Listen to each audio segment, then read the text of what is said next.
Boubenbassa Paul Valéry, étudiant en microbiologie, niveau 3, artiste designer, infographe, photographe. Bienvenue dans la petite interview.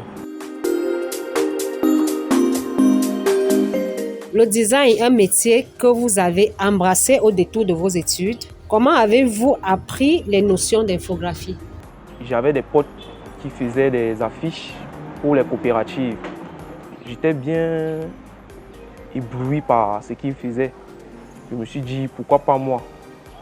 C'est parce que j'ai décidé, j'ai commencé aussi moi à faire des affiches d'abord sur mon téléphone, parce que je n'avais pas un téléphone très performant. Mais j'arrivais quand même déjà à faire des petits trucs vu que j'avais une pensée quand même et une imagination un peu poussée.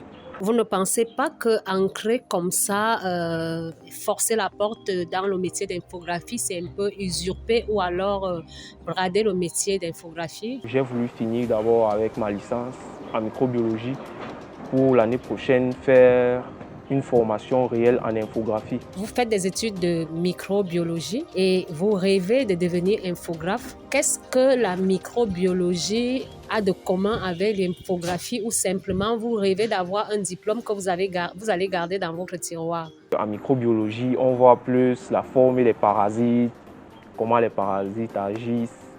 Ça fait qu'au niveau de l'infographie, ça me permet d'avoir une réflexion et des idées un peu poussées par rapport à ce que je vois en microbiologie. Vous allez voir les formes bizarres, des bactéries avec des noms un peu qui ne sont pas très utilisés au courant. Donc c'est un peu ça, je me base sur cela.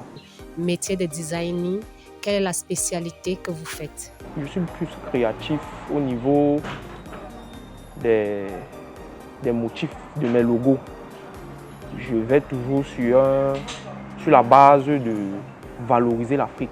Vous allez voir soit par des caricatures africtudes, soit par des motifs africtudes, soit par des slogans qui ont trait avec l'africtude. Vous êtes désormais un artiste dans tous les domaines du thème parce qu'aujourd'hui vous faites de la photographie. Ma passion pour la photo est venue après mon obtention du probatoire. J'avais formé un groupe dans mon quartier et j'étais le seul qui avait un téléphone plus performant par rapport aux autres. Donc un jour, je me suis décidé d'organiser un shooting amateur. C'est comme ça que j'avais appelé ça, un shooting amateur, dans un coin de la rue où beaucoup de mes amis se sont ramenés. Et j'ai procédé au shooting. Le shooting s'est bien passé. En fin de soirée, j'ai livré les photos après travail, tout ce que j'avais eu à faire. Et ils ont commencé à poster les photos sur leurs différentes pages, notamment Facebook. Il y a ceux qui ont atteint les 1000 likes sur des photos de couverture. Donc c'est comme ça, au fur et à mesure, de temps en temps, il y avait des gens qui pouvaient m'appeler de venir filmer leur cérémonie. Mais c'est vrai que je n'avais pas encore un téléphone performant. Mais j'essayais déjà quand même d'avoir un beau rendu.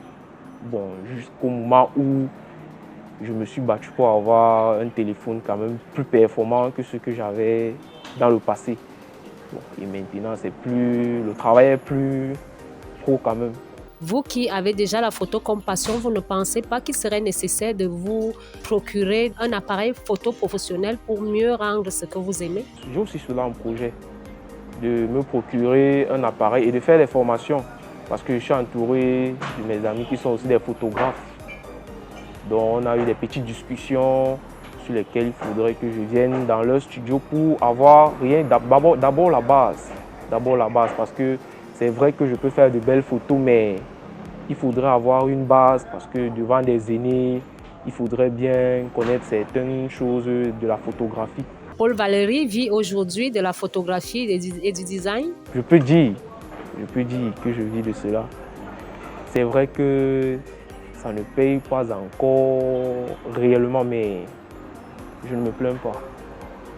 J'arrive quand même à subvenir aux besoins à la maison.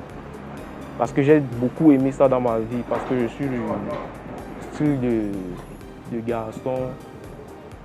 Je n'aime pas, on peut m'offrir quelque chose. Et après, venir encore, je peux dire ça comment, au quartier, on dit que mettre la bouche. Ça veut dire j'ai voulu moi-même avoir mon matériel pour éviter d'être la plupart des temps souvent repoussé parce que vous allez aller vers quelqu'un et il vous dira que non, pour que je te rende ce service, il faudrait que peut-être tu viennes chez moi, peut-être laver mes chaussures, il faudrait que tu viennes ceci. Donc j'aime faire tout de moi-même. Quels sont vos projets dans 20 ans? Microbiologiste, photographe ou alors designer à temps plein? Pour mes projets dans 20 ans, devenir chef de nombreuses entreprises qui pourront faire dans l'infographie, le design, la photographie, pourquoi pas aussi la microbiologie. Le petit conseil que je pourrais donner, c'est de croire en vous et de croire en vos rêves. C'était Ngubemba Paul Valérie. Merci pour la petite interview.